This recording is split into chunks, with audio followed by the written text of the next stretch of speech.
Chapter 1. I believe in heaven and hell on earth. The fireball was about 10 feet high and 4 feet wide.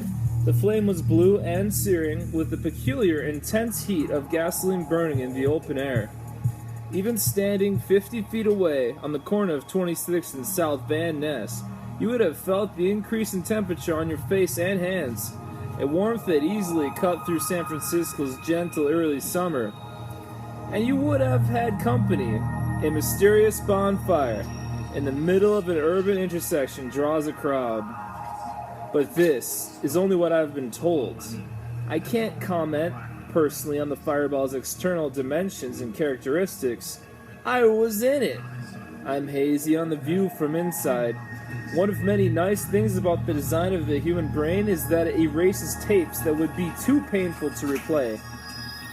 The actual experience of the fire certainly fits that criterion. But if hell on earth ever existed for real, it was here, on July 19th, 1971. How had it happened? In retrospect, it was almost like a movie. Just when everything starts going well, the hero gets a pie in the face. A Dear John letter, a knife in the back, or a bullet between the eyes. Similarly, the fireball capped the best day of my life. That morning, I had fulfilled a lifelong dream by soloing in an airplane for the first time, an experience I can only describe as orgasmic. That morning, I was riding my motorcycle. Wanna ride my motorcycle. Not just any motorcycle. This was a Honda 750.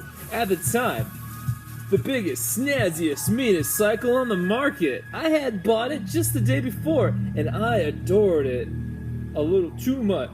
As I rode that morning, I felt grand, and not just because it was my new student pilot's license and new wheels.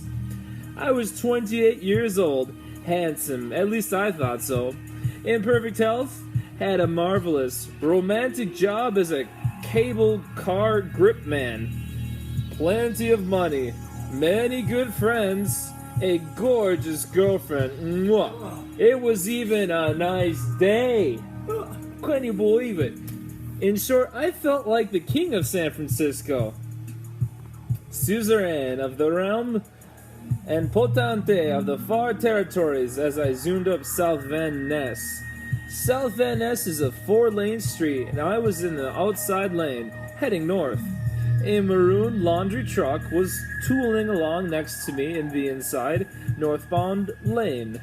As we reached 26, the laundry truck suddenly turned right, smack in my way, cutting me off. I had the truck squarely on the side. I went down, crushing my left elbow and cracking my pelvis. This was serious, but hardly life-threatening. But the lid on the gas tank popped open, and wouldn't you know it, 2.5 gallons of gasoline poured out onto the hot engine and onto me. Woo! The whole business went up with a whoosh. It was a strange sight, a nightmare scene, the kind of scene that freezes people. Though the fireball was visible for blocks, no one acted, at least not at first. They froze. If I had seen it, I might have frozen myself. But I am here to write this because a man whose name I never learned, a fellow who sold cars at the auto lot at that intersection, grabbed a fire extinguisher and put me out. The ambulance arrived within 3 minutes. I imagine that they were there 3 very long minutes. If that memory tape is still inside me, unplayed, I hope it never does get played. The motorcycle remained too hot to touch, even 20 minutes later, when the police were investigating the accident. At San Francisco General Hospital, which is about 10 blocks from the accident scene, go figure, I was judged to be at the low end of survivability.